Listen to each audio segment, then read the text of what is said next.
যশোরের শার্শা উপজেলার শালকোনা সীমান্ত দিয়ে একজন ভারতীয় নাগরিক সহ ৩ জনকে পুশিন করেছে ভারতীয় সীমান্তরক্ষী বাহিনী বিএসএফ।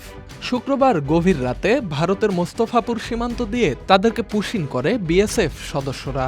পুশিন করা ৩ জন হলেন খুলনার ডুমুরিয়া থানার শেখপাড়া এলাকার মৃত শহীদ শেখের ছেলে শাহিন শেখ ও সাগর শেখ এবং তাদের সাথে জোরপূর্বক ভারতের আসাম প্রদেশের গোয়ালপাড়া জেলার মাটিয়া থানার ভৌতিচর গ্রামের মৃত আফজাল শেখের ছেলে আনোয়ার হোসেন। শার্শা থানার ভারপ্রাপ্ত কর্মকর্তা কে এম রবিউল ইসলাম বিষয়টি নিশ্চিত করে বলেন, রাতে সীমান্ত দিয়ে পুশিন হয়ে আসা ৩ জনকে পুলিশ আটক করেছে। তাদের বিরুদ্ধে উপযুক্ত আইনানুগ ব্যবস্থা গ্রহণ করা হবে। এ বিষয়ে জানতে চাইলে বিষয়টি জানা নেই বলে জানান শালকোনা বিজেপি ক্যাম্প কমান্ডার সুবেদার শরীফ কবির আহমেদ।